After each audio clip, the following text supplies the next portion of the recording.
ولا تلقوا بأيديكم إلى التهلكة وأحسنوا. Subscribe to this channel and share among your friends for more religious, knowledge-rich and historic lessons, durus and tafsir. أعوذ بالله من الشيطان الرجيم. بسم الله الرحمن الرحيم. إنا أعطيناك الكوثر فصل لربك وانحر إن شانئك هو الأبتر.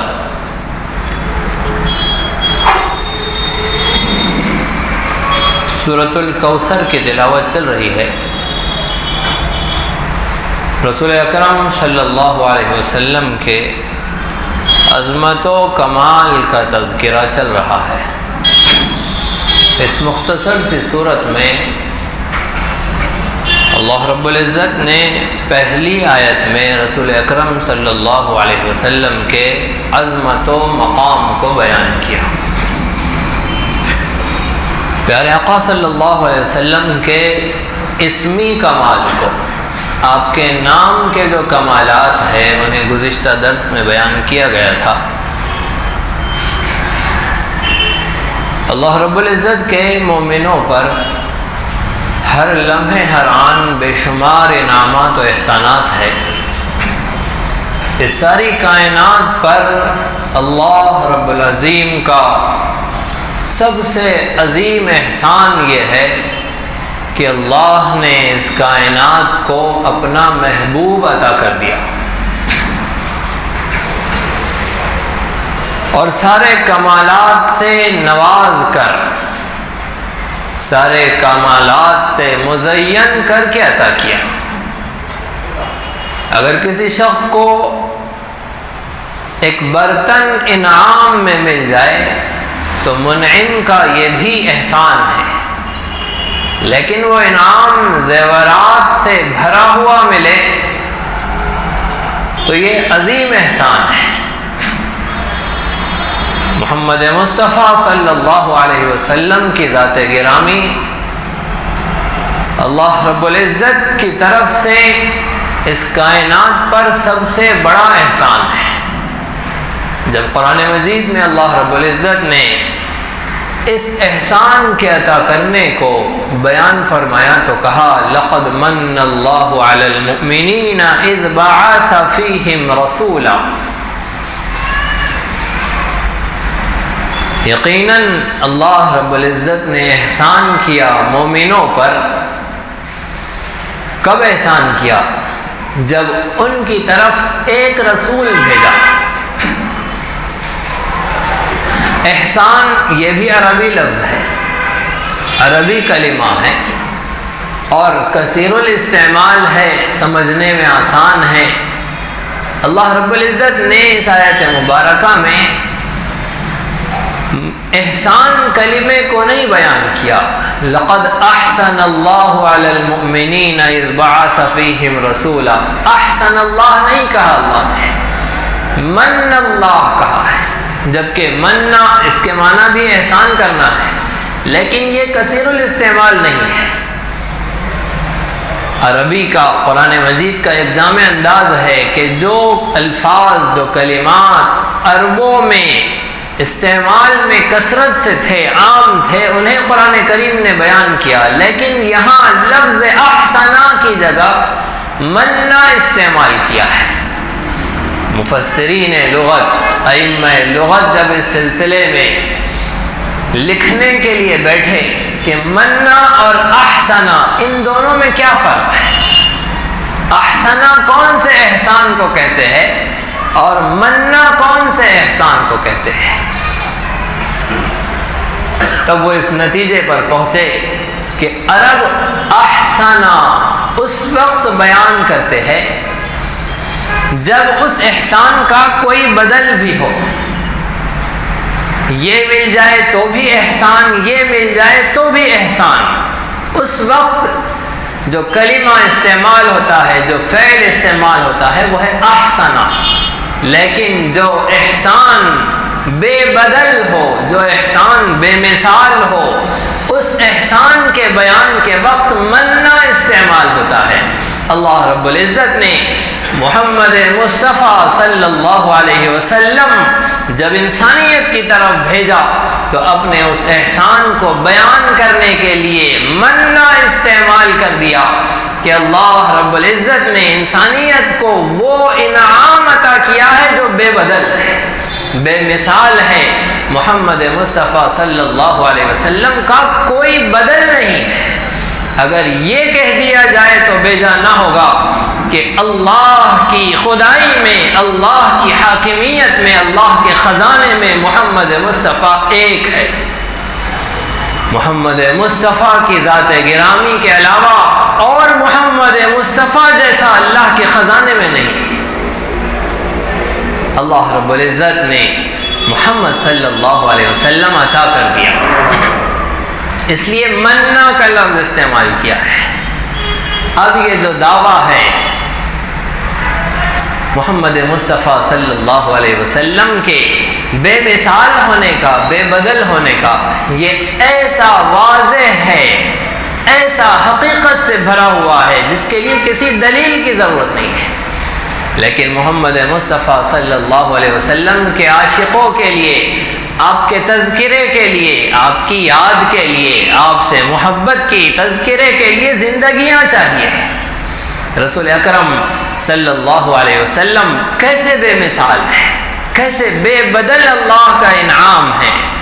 رسول اکرم صلی اللہ علیہ وسلم کی زندگی کے 4 گوشے اگر کیے جائے تو ان چاروں کے بارے میں صاف طور پر سمجھا جا سکتا ہے کہ آپ کی زندگی کا ہر شعبہ بے بدل ہے، بے مثال ہے، بے نظیر ہے۔ سیرت نگاروں نے رسول اکرم صلی اللہ علیہ وسلم کی حیات مبارکہ کے سلسلے میں 4 حصے کیے ہیں۔ ایک آپ کی ولادت، دوسرے آپ کی بعثت، تیسرے آپ کی ہجرت اور چوتھے آپ کی رحلت۔ رسول اکرم صلی اللہ علیہ وسلم کی ولادت بھی بے مثال، رسول اکرم صلی اللہ علیہ وسلم کی بعثت بھی بے مثال، پیارے آقا کی ہجرت بھی بے مثال اور پیارے آقا کی رحلت بھی بے مثال کہ رسول اکرم صلی اللہ علیہ وسلم کو اللہ رب العزت نے وہ سارے کمالات عطا فرمائے ہیں، وہ ساری خوبیاں عطا فرمائیں۔ جیسے سورج پر روشنی ختم ہو جاتی ہے، روشنی اپنے سارے کمالات سے سورج پر مکمل ہوتی ہے، رسول اکرم صلی اللہ علیہ وسلم کی ذات گرامی پر سارے کمالات مکمل ہو جاتے ہیں۔ رسول اکرم صلی اللہ علیہ وسلم کا زہد و ورع با کمال، رسول اکرم صلی اللہ علیہ وسلم کی جود و سخا با کمال، رسول اکرم صلی اللہ علیہ وسلم کی عصمت و پاک دامنی با کمال، رسول اکرم صلی اللہ علیہ وسلم کا بچپن، آپ کی جوانی با کمال، رسول اکرم صلی اللہ علیہ وسلم کی سب سے بڑھ کر رسالت با کمال۔ دوسرے سارے نبی بن کر آئے، آپ سید الانبیاء بن کر آئے، دوسرے سارے رسول بن کر آئے، آپ خاتم الرسول بن کر آئے، خاتم الانبیاء بن کر آئے۔ رسول اکرم صلی اللہ علیہ وسلم کی بعثت کا تذکرہ قرآن کریم میں کیا گیا، لقد من اللہ علی المؤمنین، اللہ رب العزت نے مومنوں پر احسان فرمایا، یہاں مومنین کہا ہے، جبکہ قرآن کریم کے اندر جگہ جگہ کافۃ للناس اور انی رسول اللہ الیکم جمیعا یا ایھا الناس، رسول اکرم صلی اللہ علیہ وسلم کی رسالت سارے جہانوں کے لیے بیان کی گئی ہے، ساری انسانیت کے لیے بیان کی گئی ہے، کافۃ للناس جمیعا، تمام انسانوں کی طرف آپ رسول بنا کر بھیجے گئے، لیکن یہاں علی المؤمنین بیان کیا ہے۔ مفسرین نے بیان کیا جیسے قرآن کریم کو ساری انسانیت کے لیے ہدایت کا پیغمبر بیان کیا گیا ہے کہ شہر رمضان الذی انزل فیہ القرآن ھدی للناس، قرآن ساری انسانیت کے لیے ہدایت ہے، لیکن سورۃ البقرہ میں اللہ رب العزت نے ھدی للمتقین کہا ہے کہ قرآن متقین کے لیے ہدایت ہے۔ تو اس کا کیا مطلب؟ ایک طرف کہا جا رہا ہے کہ انسانیت کے لیے ہدایت، ایک جگہ کہا جا رہا ہے متقین کے لیے ہدایت، تو دونوں کا کیا مطلب ہوگا؟ حضرت شاہ ولی اللہ محدث دہلوی رحمۃ اللہ علیہ نے اس کی تفسیر بیان کی کہ تقوی کے الگ الگ درجات ہیں۔ ایک ادنا درجے کا تقوی ہوتا ہے جو ہر مومن کے اندر، ہر مسلمان کے اندر ہوتا ہے۔ پھر جس نے جتنا قرآن کو اپنے لیے گائیڈ بک بنایا وہ اتنا زیادہ متقی ہوتا جاتا ہے۔ قرآن ہی بندے کو اتقی بناتا ہے، سب سے بڑا متقی۔ تو جس نے قرآن کو تھام لیا وہ متقی بن گیا۔ تو پتہ چلا کہ قرآن کی ہدایت تو ساری جہان کے لیے تھی، ساری انسانیت کے لیے تھی، لیکن اس سے استفادہ جس نے کیا وہ متقی ہے۔ تو رسول اکرم صلی اللہ علیہ وسلم کی رحمت تو ساری انسانیت کے لیے ہے، لیکن رسول اکرم صلی اللہ علیہ وسلم کی نبوت و رسالت کو جنہوں نے جانا، جنہوں نے مانا، جنہوں نے اس کے حق کی ادائیگی کی کوشش کی وہ مومنین ہیں۔ اس لیے بیان کیا کہ اصل احسان تو رسول اکرم صلی اللہ علیہ وسلم یہ مومنوں پر ہے۔ اللہ رب العزت کا انعام مومنوں پر ہوا۔ اذ بعث فیہم رسولا، جب اللہ نے بھیجا ان کی طرف ایک رسول۔ تو رسول اکرم صلی اللہ علیہ وسلم کی بعثت کو انعام کہا گیا ہے، آپ کی ولادت کو انعام نہیں کہا ہے، بعثت کو انعام کہا ہے۔ ولادت کو کیوں نہیں کہا گیا یہاں پر؟ بعثت رسول اکرم صلی اللہ علیہ وسلم کی اصل مقصود تھی، ولادت تو ذریعہ تھا، ولادت کے بعد ہی بعثت ہونی تھی۔ مولود تو ہر کوئی ہوتا ہے، مبعوث ہر کوئی نہیں ہوتا ہے۔ بعثت اصل تھی، اس لیے بعثت کو بیان کیا، ورنہ تو رسول اکرم صلی اللہ علیہ وسلم کی ولادت بھی اللہ رب العزت کا انعام ہے کہ رسول اکرم صلی اللہ علیہ وسلم کی ولادت کیسی بے مثال ہوئی ہے۔ حضرت آمینہ کا تذکرہ حضرت شاہ ولی اللہ محدث دہلوی رحمۃ اللہ علیہ نے کیا۔ حضرت شاہ صاحب بیان فرماتے ہیں کہ اماں آمینہ نے فرمایا کہ جب نور نبوت عبداللہ کی صلب سے میرے رحم میں منتقل ہوا تو 6 مہینے تک تو مجھے کچھ محسوس نہیں ہوا، لیکن 6 مہینے کے بعد تو زندگی ہی بدل گئی۔ اب وہ پتھر جس پر میں پاؤں رکھتی اور وہ پتھر مجھے لہو لہان کر دیتا، اب وہ پتھر نرم ہونے لگا ہے، موم کی طرح ملائم اور نرم ہونے لگا۔ میں جب درختوں کے درمیان سے گزرتی تو وہ درخت جھک جھک کر سلام کرتے، میں پہاڑوں سے گزرتی تو پہاڑوں کے پتھر مجھے سلام کرتے۔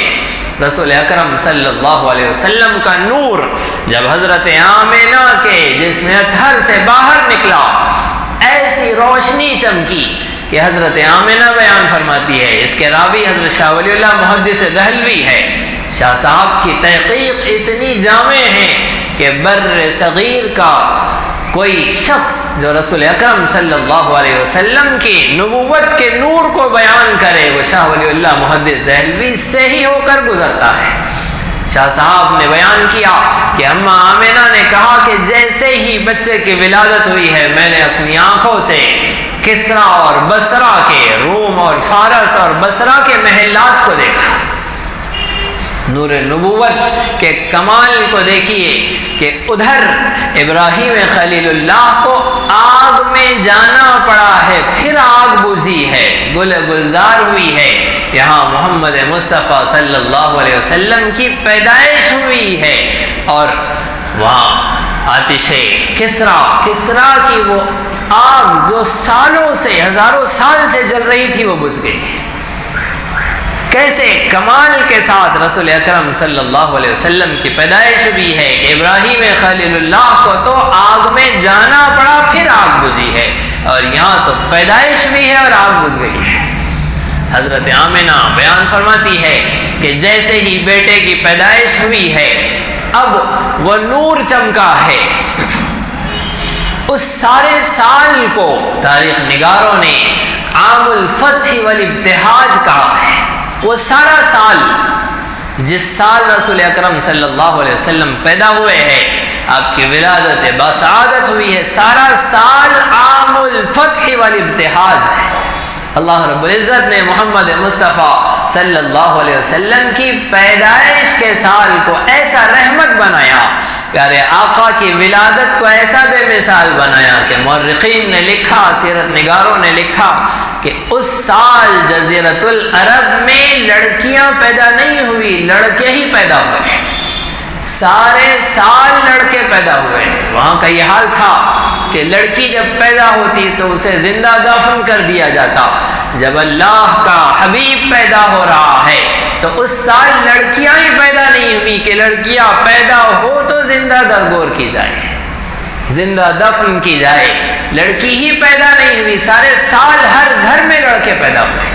کہ پیارے آقا کی پیدائش کے ساتھ لڑکیوں پر یہ احسان ہوا ہے، لڑکیوں پر یہ انعام ہوا ہے کہ لڑکیوں کی تدفین اور انہیں زندہ زمین میں گاڑ دیا جانا بند ہو گیا۔ رسول اکرم صلی اللہ علیہ وسلم کی ولادت ایسی عظیم الشان ہے۔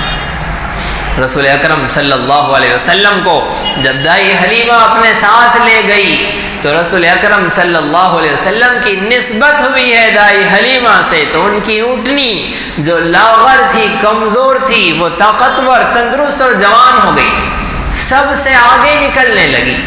رسول اکرم صلی اللہ علیہ وسلم کیسے بے مثال اور کیسے خوبصورت پیدا ہوئے کہ جب آپ کا نام دادا حضرت نے محمد رکھا، عبد المطلب نے جب آپ کا نام محمد رکھا تو آپ کا نام بھی نیا، آپ سے پہلے کبھی یہ نام نہیں رکھا گیا تاریخ میں، ایسا عظیم الشان، ایسا خوبصورت نام رسول اکرم صلی اللہ علیہ وسلم کا اللہ رب العزت نے عطا کیا، عبد المطلب کو الہام کیا۔ غرض یہ کہ رسول اکرم صلی اللہ علیہ وسلم کی خوبصورتی، آپ کا حسن و جمال کیسا تھا، آپ کے دشمنوں نے اگرچہ آپ کو ساحر کہا، آپ کو مجنوں کہا، قرآن اپنی طرف سے انہوں نے گھڑ لیا ہے، اعتراض کیا اور محمد پرانوں کی کہانیاں بیان کر رہے ہیں، لیکن رسول اکرم صلی اللہ علیہ وسلم کی جسم اطہر پر، آپ کی خوبصورتی پر آپ کے کسی دشمن نے اعتراض نہیں کیا، کسی دشمن کو یہ گنجائش نہیں ہوئی اور اسے یہ ہمت نہیں ہوئی کہ رسول اکرم صلی اللہ علیہ وسلم کے جسمی کمالات میں کوئی عیب نکالے۔ عبد المطلب، ابو طالب جو کہ مسلمان نہیں ہوئے ہیں، لیکن ابو طالب رسول اکرم صلی اللہ علیہ وسلم کی جب خوبصورتی کو بیان کرنے لگے تو کہنے لگے کہ وہ ابیض یستسقى الغمام بوجهه شمال الیتامى عصمة للارامل، کہنے لگے کہ یہ محمد ایسا خوبصورت ہے، ایسا سفید ہے کہ اس کے چہرے کی برکت سے بادل پانی برساتے ہیں، یہ یتیموں کا سہارا ہے، یہ بیواؤں کا سہارا ہے، شمال الیتامى عصمة للارامل، میں اسے کھانے کو دیتا ہوں اور یہ یتیموں کو کھلا دیتا ہے، اور یہ بیواؤں کا ایسا ہمدرد و خیر خواہ ہے کہ رسول اکرم صلی اللہ علیہ وسلم کی 11 شادیوں میں 10 تو بیواؤں سے شادی ہوئی ہے۔ رسول اکرم صلی اللہ علیہ وسلم کی ولادت ایسی بے مثال ہے، آپ کی ولادت ایسی باکمال ہے۔ یہاں بعثت کا تذکرہ کیا گیا ہے، رسول اکرم صلی اللہ علیہ وسلم کی بعثت بھی بے مثال ہے۔ رسول تو دوسرے بھی ہوئے ہیں، سیرت نگاروں نے، مفسرین و محدثین نے بہت محتاط اندازے کے مطابق رسولوں کی تعداد 313 بتلائی ہے۔ انبیاء علیہ السلام تو 1,24,000 سے زیادہ کم و بیش ہوئے ہیں، لیکن رسول 313 ہوئے ہیں۔ قرآن مجید نے کسی رسول کے مبعوث ہونے کے، کسی رسول کے رسول بنائے جانے کے تذکرے کو احسان کے ساتھ بیان نہیں کیا ہے کہ اللہ نے احسان کیا کہ فلاں کو رسول بنایا، لیکن جب رسول اکرم محمد مصطفیٰ صلی اللہ علیہ وسلم کی رسالت کا تذکرہ ہو رہا ہے تو اللہ احسان کے ساتھ بیان کر رہے ہیں۔ اذ بعث فیہم رسولا، اللہ نے مومنوں پر احسان کیا جب ان کی طرف ایک رسول بھیجا. رسول تو دوسرے بھی ہوئے ہیں لیکن آپ کی رسالت بے مثال ہے. رسولوں کے آنے میں تو تعمیم ہے. عام بات ہے کہ 313 رسول آئے ہیں لیکن آنے کی جو شان ہے اس میں تخصیص ہے کہ رسول اکرم صلی اللہ علیہ وسلم کی شان رسالت یہ ہے کہ آپ کے آنے کی شان بے مثال ہے. دوسرے رسول آئے ہیں لیکن بن مانگے آئے ہیں, بغیر مانگے آئے ہیں. مانگا تو انہیں بھی گیا ہے لیکن رسول کے طور پر نہیں مانگا ہے. حضرت ابراہیم خلیل اللہ نے اللہ سے بیٹا مانگا تھا لیکن انہیں بھی نہیں پتا تھا کہ یہ بیٹا آگے چل کر کیا بننے والا ہے. انہوں نے تو اولاد کی کمی کو پورا کرنے کے لیے مانگا تھا. اللہ رب العزت سے کہا رب هب لی من الصالحین, اے اللہ مجھے نیکوکار بیٹا عطا فرما. تو اولاد کی کمی کو پورا کرنے کے لیے مانگا. حضرت زکریا علیہ السلام نے بھی اللہ سے بیٹا مانگا لیکن رب هب لی من لدنک ذریۃ طیبہ, اسی بیٹے کی کمی کو دور کرنے کے لیے مانگا ہے. لیکن جب محمد مصطفیٰ صلی اللہ علیہ وسلم کی باری آئی ہے تو ابراہیم خلیل اللہ کو زندگی بھر کی قربانیاں دینی پڑی ہیں اور کعبۃ اللہ کو بنانا پڑا ہے اور مصلی بچھانا پڑا ہے اور اللہ کے حضور ہاتھ اٹھانے پڑے ہیں اور ربنا وابعث فیہم رسولا کا ترانہ زبان پر سجانا پڑا ہے. پھر کہنا پڑا ہے کہ اللہ بیت اللہ تو بنا دیا ہے, اسے آباد کرنے کے لیے رسول اللہ عطا فرما. حضرت ابراہیم خلیل اللہ نے رسول اکرم صلی اللہ علیہ وسلم کو مانگا ہے. دوسرے بھی آئے ہیں لیکن جو آنے کی شان محمد مصطفیٰ صلی اللہ علیہ وسلم کی ہے وہ بے مثال ہے کہ رسول اکرم صلی اللہ علیہ وسلم تشریف لائے. دیگر انبیاء علیہ السلام اور رسول آئے ہیں, ان کے آنے کے پر اللہ نے احسان کا تذکرہ نہیں کیا ہے. دوسرے بھی آئے ہیں لیکن ان کا آنا قصر نبوت کی تعمیر تو ہے. انبیاء اور رسول کا تشریف لے آنا نبوت کے محل کی تعمیر تو ہے لیکن خاتم الرسل کا, خاتم الانبیاء کا تشریف لانا اس قصر نبوت کی تکمیل ہے. دیگر انبیاء اور رسل کا آنا قصر نبوت کی تعمیر ہے. محمد مصطفیٰ صلی اللہ علیہ وسلم کا تشریف لانا قصر نبوت کی تکمیل ہے. اس لیے اللہ رب العزت نے احسان کے ساتھ بیان کیا کہ مومنین کے اوپر اللہ رب العزت کا یہ احسان ہے. رسول اکرم صلی اللہ علیہ وسلم کی ولادت بھی اللہ کا احسان, رسول اکرم صلی اللہ علیہ وسلم کی بعثت و رسالت بھی اللہ کا احسان, رسول اکرم صلی اللہ علیہ وسلم کی ہجرت بھی اللہ کا احسان. ولادت, بعثت, ہجرت اور رحلت, یہ چاروں احسانات اللہ رب العزت کی طرف سے انسانیت پر ماہ ربیع الاول میں ہوئے. چاروں احسانات ربیع الاول میں ہوئے. آپ کی ولادت بھی ربیع الاول میں, آپ کی بعثت بھی ربیع الاول میں, آپ کی ہجرت بھی ربیع الاول میں اور آپ کی رحلت بھی ربیع الاول میں. اور ربیع الاول میں بھی پہلے دو احسانات 9 ربیع الاول کو ہوئے اور دوسرے دو احسانات 12 ربیع الاول کو ہوئے. رسول اکرم صلی اللہ علیہ وسلم کی ولادت بھی 9 ربیع الاول کو ہوئی. رسول اکرم صلی اللہ علیہ وسلم کی نبوت و بعثت بھی 9 ربیع الاول کو ہوئی کہ اللہ رب العزت کی طرف سے جبرائیل امین رسول اکرم صلی اللہ علیہ وسلم پر وحی لے کر آئے. یہ واقعہ جب اقرا نازل ہوئی ہے یہ رمضان کی لیلۃ القدر کا واقعہ ہے اور اس سے 6 مہینے پہلے جب سچے خواب شروع ہو گئے تھے رسول اکرم صلی اللہ علیہ وسلم کو وہ 9 ربیع الاول کو شروع ہوئے تھے. تو نبوت کے ابتدائی 6 ماہ وہ رسول اکرم صلی اللہ علیہ وسلم کے سچے خوابوں والا زمانہ ہے.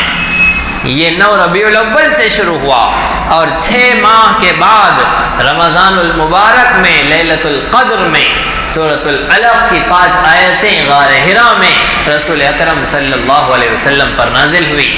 تو پہلے 2 انعام 9 ربیع الاول کو، اور پھر رسول اکرم صلی اللہ علیہ وسلم جب مکۃ المکرمہ سے چلے ہیں اور آپ نے غار ثور میں قیام فرمایا، پھر وہاں سے چل کر مسجد قباء میں قیام فرمایا، اور مسجد قباء سے جس دن رسول اکرم صلی اللہ علیہ وسلم کی تشریف آوری ہوئی ہے مدینہ منورہ میں، وہ دن 12 ربیع الاول کا تھا کہ رسول اکرم صلی اللہ علیہ وسلم کی ہجرت 12 ربیع الاول کو، اور رسول اکرم صلی اللہ علیہ وسلم کی رحلت بھی 12 ربیع الاول کو، کہ پیارے آقا کی وفات، اس دنیا سے آپ کا پردہ فرمانا اور انسانوں کے درمیان زمین کے اوپر کا زمانہ آپ کا مکمل کر لینا، وہ 12 ربیع الاول کو ہوا.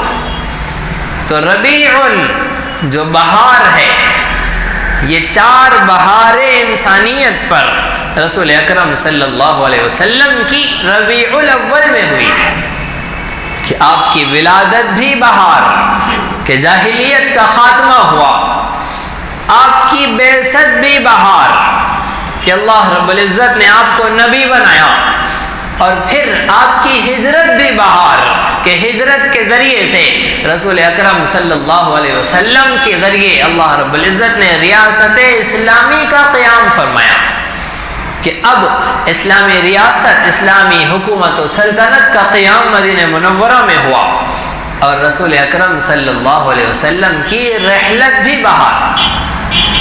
کیسی بہاریں ہیں؟ پیارے آقا کی ولادت بہار، یہ تو سمجھ میں آئی کہ رسول اکرم صلی اللہ علیہ وسلم کی ولادت ہوئی ہے. آپ کی بعثت بہار، یہ بھی بات سمجھ میں آتی ہے کہ آپ نبی بنائے گئے، اور انسانیت کا اللہ رب العزت سے، وحی الہی سے پھر سے کنیکشن ہو گیا. وہ وحی جو حضرت عیسیٰ علیہ السلام کے آسمانوں پر اٹھائے جانے پر کٹ گئی تھی، اب رسول اکرم صلی اللہ علیہ وسلم کے نبی بنائے جانے پر وہ سلسلہ پھر شروع ہو گیا. پیارے آقا کی ہجرت بہار، کے ریاست اسلامی کا، مدینہ منورہ کی ریاست کا قیام ہوا، یہ بھی بہار. لیکن رسول اکرم صلی اللہ علیہ وسلم کی رحلت کون سی بہار ہے؟ آپ کا دنیا سے پردہ فرمانا، یہ تو انسانیت کے لیے سب سے بڑا غم کا دن تھا، انسانیت کے لیے سب سے بڑا افسوس کا دن تھا، کہ اللہ رب العزت کا سب سے بڑا انعام اللہ نے واپس بلا لیا. لیکن وہ کون سی رحمت ہے اور وہ کون سی بہار ہے جو رسول اکرم صلی اللہ علیہ وسلم نے اپنی حیات مبارکہ میں، جب آپ زمین کے اوپر تھے اس وقت نہیں دی تھی، جب آپ کی رحلت ہوئی ہے تبھی وہ بہار ملی ہے. وہ بہار ہے خلافت کی بہار. رسول اکرم صلی اللہ علیہ وسلم کی یہ بہار آپ کی حیات مبارکہ میں نہیں ملی تھی، آپ کی رحلت کے بعد ملی ہے، کہ خلافت کی بہار اللہ رب العزت نے عطا کی. یہ بھی ربیع الاول میں، کہ آپ کا تشریف لے جانا، رسول اکرم صلی اللہ علیہ وسلم کا تشریف لے جانا ہی سبب بنا ہے ابو بکر صدیق کی خلافت کا. اور کیسا خوبصورت انتظام فرمایا تھا رسول اکرم صلی اللہ علیہ وسلم نے اپنی حیات مبارکہ میں اسی خلافت کا. آپ نے اعلان فرمایا تھا، علیکم بسنتی وسنت الخلفاء الراشدین المہدیین، کہ تم پر لازم ہے میری سنت، اور تم پر لازم ہے میرے ہدایت یافتہ نیکوکار خلفاء کی سنت، کہ انہیں تم مضبوطی سے تھام لو. اور ابو بکر صدیق رضی اللہ عنہ کی خلافت کو ایسے مضبوطی کے ساتھ امت کے دلوں میں بٹھایا تھا. صاف اعلان نہیں فرمایا تھا آپ نے، لیکن وہ سارے اشارے دے دیے تھے. رسول اکرم صلی اللہ علیہ وسلم نے اپنی حیات مبارکہ میں پہلے حج میں ابو بکر صدیق رضی اللہ عنہ کو ذمہ دار بنا کر بھیجا، امیر الحج بنا کر بھیجا، اور اعلان فرما دیا کہ آپ جا کر ان سے کہہ دے کہ آئندہ سال سے اب کوئی مشرک یہاں پر نہیں آئے گا، آئندہ سال سے برہنہ طواف نہیں ہوگا۔ رسول اکرم صلی اللہ علیہ وسلم کا یہ اعلان ابو بکر صدیق رضی اللہ عنہ کے ذریعے کرایا گیا۔ پھر پیارے آقا صلی اللہ علیہ وسلم کے آخری ایام جب کہ رسول اکرم صلی اللہ علیہ وسلم بیمار پڑ گئے ہیں، ساری نمازیں ابو بکر صدیق رضی اللہ عنہ نے پڑھائی ہے، ساری نمازیں۔ ایک نماز میں حضرت ابو بکر صدیق رضی اللہ عنہ دور نکل گئے تھے، گھڑیاں تو نہیں تھی، آنے تک وقت ہو گیا، لوگوں نے عمر فاروق رضی اللہ عنہ کو بڑھا دیا۔ کون عمر فاروق؟ جن کی منشا کے مطابق اللہ رب العزت نے قرآن کریم نازل کیا ہے۔ ادھر سے عمر فاروق کہتے تھے، ادھر سے آسمانوں سے رب ذوالجلال وہی الفاظ نازل فرماتے تھے۔ جیسے ہی عمر فاروق رضی اللہ عنہ مصلی پر پہنچے ہیں اور ادھر حضرت عمر رضی اللہ عنہ کی زبان سے اللہ اکبر کا کلمہ نکلا ہے، تکبیر بیان کی ہے، رسول اکرم صلی اللہ علیہ وسلم نے پردہ ہٹایا اور ایک ہی لفظ کہا ہے، لا لا لا، 3 مرتبہ بیان کیا کہ نہیں نہیں نہیں۔ حضرت عمر اسی لمحے پیچھے ہٹ گئے۔ انتظار کیا گیا، جب ابو بکر صدیق آئے ہیں اس وقت جماعت شروع ہوئی ہے۔ رسول اکرم صلی اللہ علیہ وسلم نے کس انداز سے اشارے دیے ہیں کہ ابو بکر صدیق کی موجودگی میں کوئی اور نماز نہیں پڑھائے گا۔ ایک مرتبہ حضرت رسول اکرم صلی اللہ علیہ وسلم حضرت عباس اور حضرت علی کے کاندھوں پر سہارا لے کر نماز میں شامل ہوئے ہیں۔ حضرت ابو بکر صدیق رضی اللہ عنہ نے جب آہٹ محسوس کی تو پیچھے ہٹنے لگے۔ رسول اکرم صلی اللہ علیہ وسلم نے فرمایا، علی مکانک، علی مکانک، اپنی جگہ پر کھڑے رہو۔ حالانکہ وہ جگہ تو رسول اکرم صلی اللہ علیہ وسلم کی تھی، وہ مصلی تو پیارے آقا کا تھا، لیکن آپ نے یہ نہیں کہا کہ میرے مصلی پر کھڑے رہو، میری جگہ پر کھڑے رہو، کون ہے جو تمہیں یہاں سے ہٹائے گا؟ یہ نہیں فرمایا، فرمایا علی مکانک، تم اپنی جگہ پر کھڑے رہو۔ اس طرح سے رسول اکرم صلی اللہ علیہ وسلم نے ابو بکر صدیق کی امامت کو، آپ کی خلافت کو طے فرما دیا تھا۔ وہاں تو حضرت عباس بھی ساتھ تھے، حضرت علی بھی ساتھ تھے۔ اہل بیت کے سامنے بھی ابو بکر صدیق رضی اللہ عنہ کی امامت کو واضح کیا رسول اکرم صلی اللہ علیہ وسلم نے اس اعلان کے ساتھ کہ علی مکانک، تم اپنی جگہ کھڑے رہو۔ غرض یہ کہ رسول اکرم صلی اللہ علیہ وسلم نے ابو بکر صدیق رضی اللہ عنہ کی خلافت کا ایسا انتظام فرمایا کہ آپ کی رحلت بھی بہار، رسول اکرم صلی اللہ علیہ وسلم کی یہ ساری بہاریں آپ کا خیر ہے۔ رسول اکرم صلی اللہ علیہ وسلم کے کمالات کا تذکرہ ہو رہا تھا۔ رسول اکرم صلی اللہ علیہ وسلم کو اللہ نے ایسا کمال عطا کیا، آپ کو علم کثیر عطا کیا، آپ کو کمالات کثیر عطا کیے، آپ کو خیر کثیر عطا کیا، آپ کو امت کثیر عطا فرمائی۔ کیسی امت عطا کی؟ رسول اکرم صلی اللہ علیہ وسلم نے فرمایا کہ میں قیامت کے دن تم پر فخر کروں گا، تمہاری کثرت پر فخر کروں گا۔ اور ایک حکم ارشاد فرمایا کہ جب تم شادی کرو تو ایسے خاندان میں ڈھونڈ کر شادی کرو جس خاندان میں بچے زیادہ ہوتے ہیں۔ تزوجوا الودود الولود فإنی مکاثر بکم الامم، زیادہ محبت کرنے والی، زیادہ بچے پیدا کرنے والی عورت سے شادی کرو کہ قیامت کے دن میں تمہاری کثرت پر فخر کرو کہ اللہ نے آپ کو امت کثیر عطا فرمائی۔ اور پھر اس کثیر کی تشریح مفسرین نے الکوثر کی تشریح جو بیان فرمائی ہے کہ اللہ رب العزت نے آپ کو امت کثیر عطا کی، اللہ رب العزت نے آپ کو علماء کثیر عطا کیے کہ آپ کی امت میں علماء کثرت سے ہوں گے۔ ایک ضعیف روایت میں رسول اکرم صلی اللہ علیہ وسلم کا ارشاد گرامی بیان کیا گیا، علماء امتی کا انبیاء بنی اسرائیل، کہ میری امت کے علماء بنی اسرائیل کے انبیاء کی طرح ہے۔ اس کی تشریح کہ جیسے انبیاء علیہ السلام خاندانوں میں اور علاقوں میں اور گاؤں میں تشریف لاتے تھے، ایسے میری امت کے علماء کی ذمہ داری ہے کہ وہ اپنی اپنی بستی میں، اپنے اپنے شہر میں، اپنے اپنے محلے، علاقے اور گاؤں میں انبیاء علیہ السلام کی نیابت میں رسول اکرم صلی اللہ علیہ وسلم کے مشن کو پورا کریں گے۔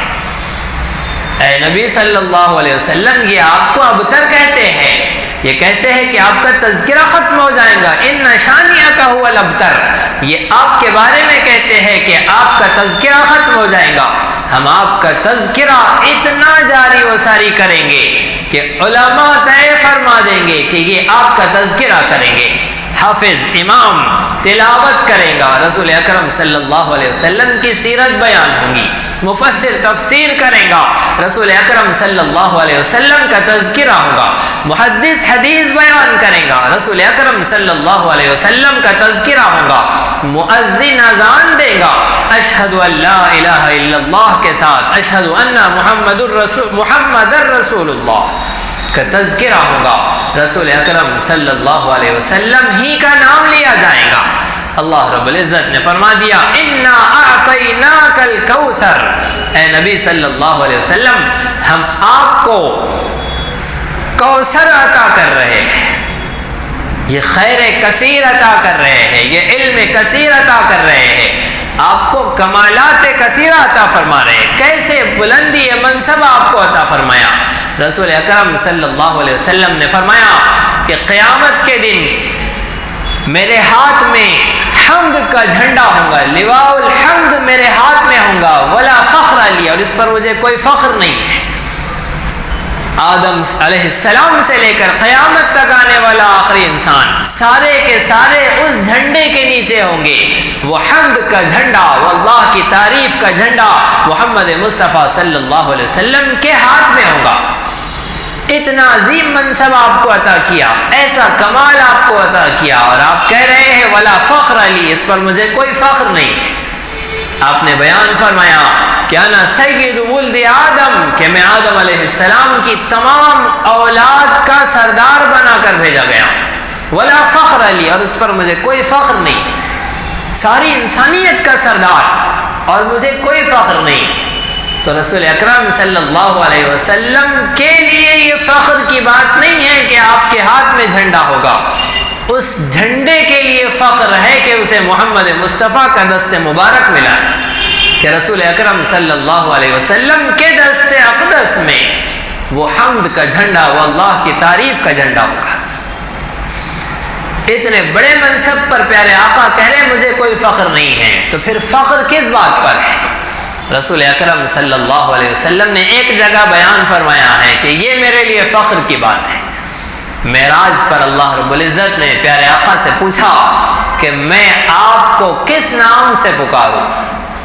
رسول اکرم صلی اللہ علیہ وسلم نے ارشاد فرمایا کہ اے اللہ، مجھے پسند ہے کہ مجھے آپ اپنا بندہ کہہ کر پکارے، اور مجھے اس پر فخر ہے۔ اللہ رب العزت نے جب اسے بیان کیا تو وہی الفاظ بیان کیے، سبحان الذی اسری بعبدہ، پاک ہے وہ ذات جو اپنے بندے کو راتوں رات لے چلی۔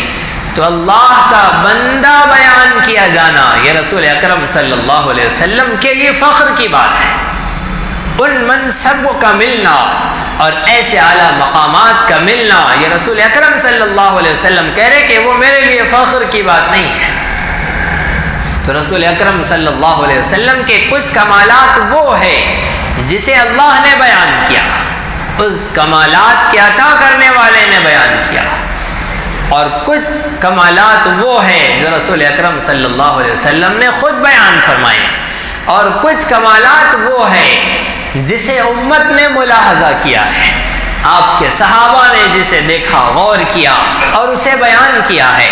اس طرح رسول اکرم صلی اللہ علیہ وسلم کے کمالات کو بیان کیا گیا۔ قرآن نے جگہ جگہ رسول اکرم صلی اللہ علیہ وسلم کے کمالات کو بیان کیا۔ آپ کے چہرے کو والضحیٰ کہا، آپ کی زلفوں کو واللیل کہا، آپ کے اس منصب کو اور معراج کے تذکرے کو قرآن کریم نے بیان کیا، اور رسول اکرم صلی اللہ علیہ وسلم کے اللہ رب العزت کے دیدار کو بیان کیا۔ غرض یہ کہ وہ سارے کمالات، ادھر حضرت موسیٰ علیہ السلام کہہ رہے ہیں کہ اے اللہ مجھے آپ کو دیکھنا ہے، اور اللہ کہہ رہے لن ترانی، تم مجھے نہیں دیکھ سکتے، اور ادھر اللہ رب العزت اپنے محبوب کا انتظار کر رہے ہیں کہ رات ہوئی ہے، اب رسول اکرم صلی اللہ علیہ وسلم آرام فرما ہے، اور ام ہانی کے گھر جبرائیل امین آ رہے ہیں اور رسول اکرم صلی اللہ علیہ وسلم کو اللہ کی ملاقات کے لیے لے جا رہے ہیں کہ اللہ رب العزت نے ایسا کمال عطا کیا۔ وہ سارے کمالات جو تمام انبیاء علیہ السلام کو الگ الگ دیے گئے ہیں، وہ سارے کمالات رسول اکرم صلی اللہ علیہ وسلم میں یکجا کر دیے گئے۔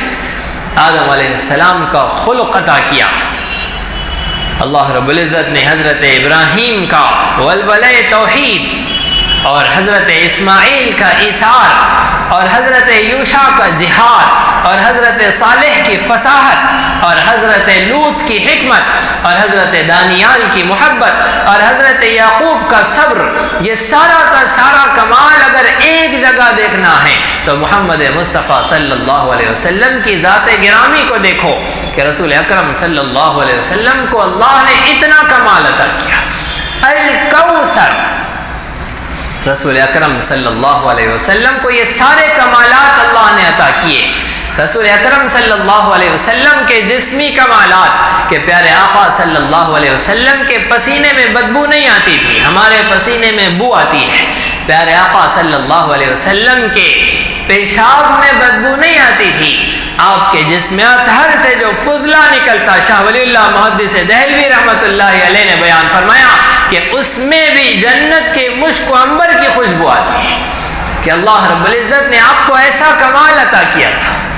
رسول اکرم صلی اللہ علیہ وسلم بات کرتے، آپ کے دانتوں سے نور کی کرنیں پھوٹتی، ہم بات کرتے تو ہمارے منہ سے تھوک نکلتا۔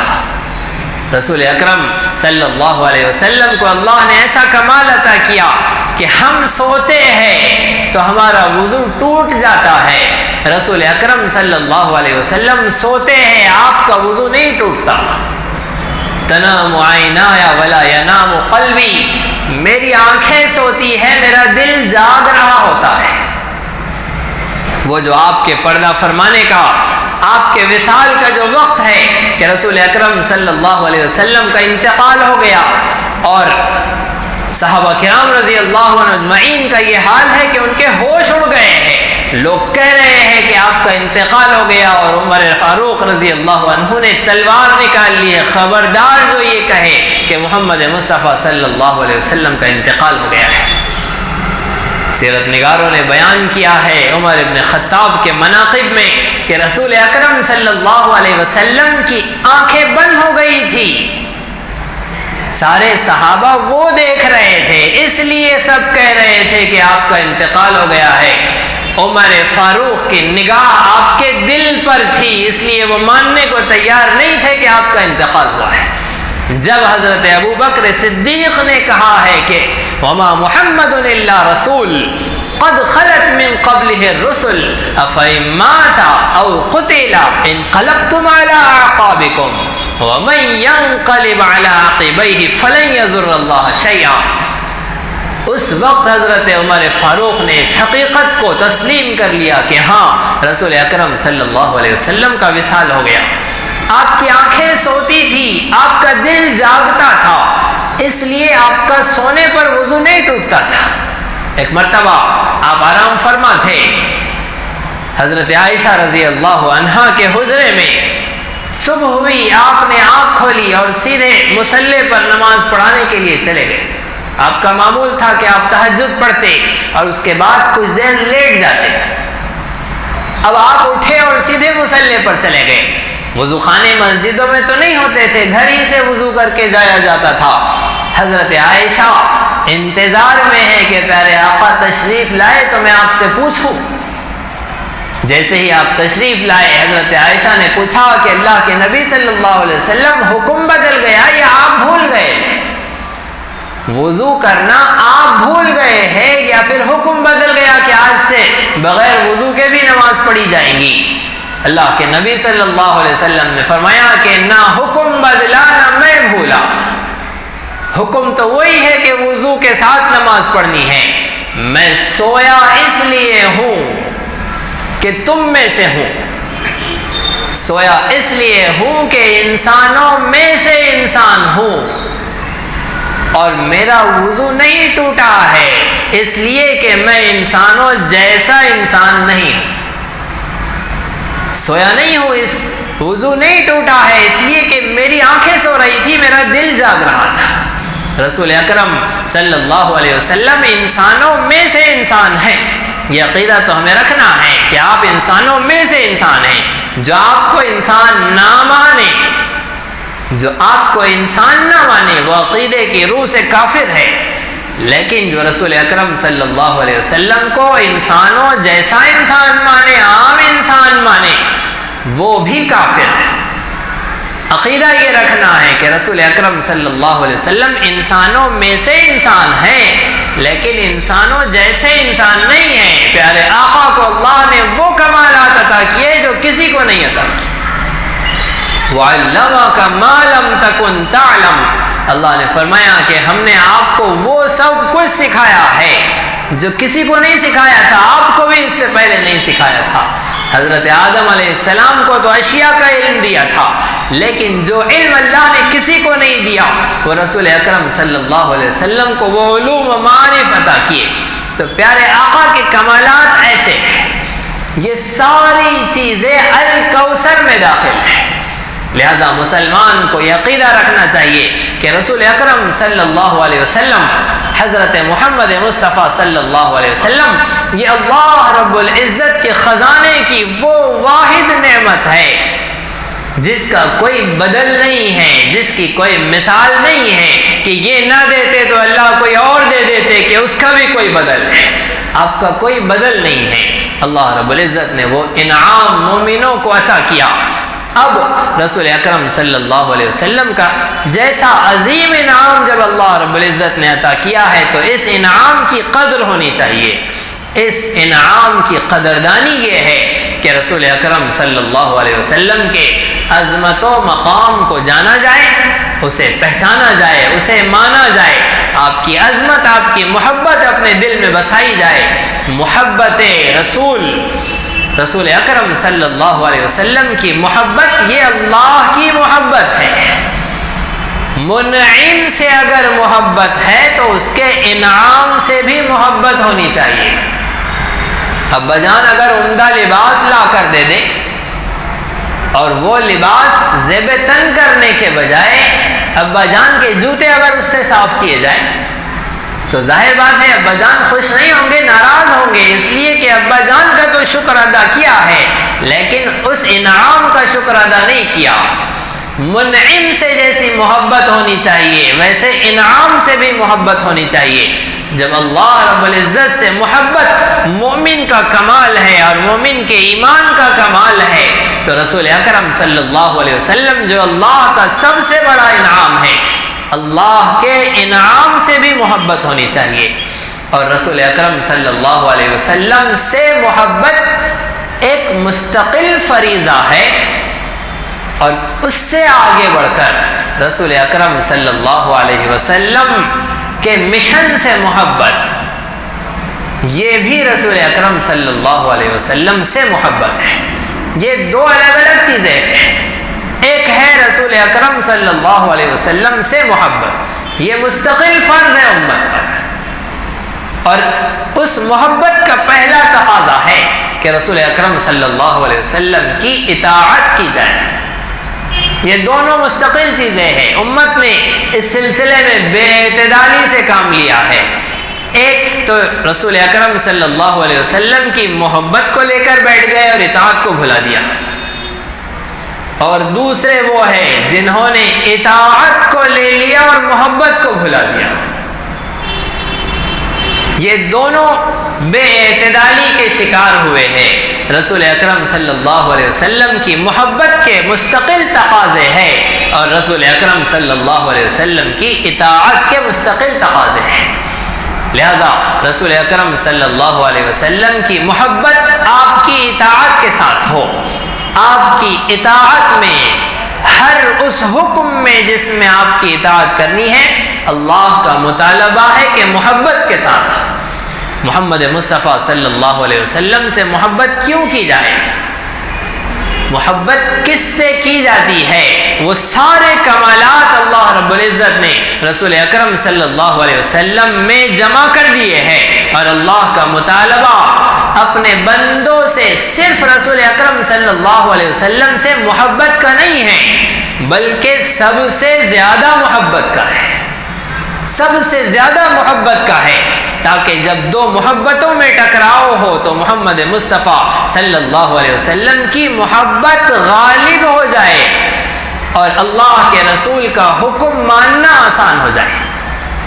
رسول اکرم صلی اللہ علیہ وسلم کا حکم کیا ہے اور رسول اکرم صلی اللہ علیہ وسلم کی اطاعت کن چیزوں میں کی جانی چاہیے؟ انشاءاللہ سورۃ الکوثر کی دوسری آیت میں ہم رسول اکرم صلی اللہ علیہ وسلم کے مشن اور پروگرام کو سنیں گے. پہلی آیت میں رسول اکرم صلی اللہ علیہ وسلم کی عظمت و مقام کی چند مثالوں کا تذکرہ ہوا ہے. پیارے آقا کے عظمت و مقام کا کون احاطہ کر سکتا ہے اور کس کی مجال ہے جو پیارے آقا کی عظمت و مقام کو بیان کرے اور کہے کہ ہم نے آپ کے بیان کا حق ادا کر دیا ہے. رسول اکرم صلی اللہ علیہ وسلم کے عظمت و مقام کی چند جھلکیوں سے ہم آگے بڑھ کر آئندہ درس میں انشاءاللہ رسول اکرم صلی اللہ علیہ وسلم کے مشن اور پروگرام کو سنیں گے. اللہ رب العزت ہم سب کو صحیح سمجھ عطا فرمائیں. رسول اکرم صلی اللہ علیہ وسلم کے عظمت و مقام کو جاننے کی، اسے ماننے کی، اس پر یقین لے آنے کی اور اپنے دل و جان سے پیارے آقا صلی اللہ علیہ وسلم سے محبت کرنے کی ہم سب کو توفیق عطا فرمائے. اللہم انا نسألک حبک وحب رسولک وحب من يحبک والعمل الذي يقربنا الى حبک. سبحان ربک رب العزة عما يصفون وسلام على المرسلین والحمد للہ رب العالمین. اسی طرح دینی، علمی، اصلاحی اور تاریخی دروس و بیانات سے استفادے کے لیے آپ کے اس چینل کو لائک، شیئر اور سبسکرائب کریں. یہ نغمہ حور جنت ہے، یہ ساز تم کو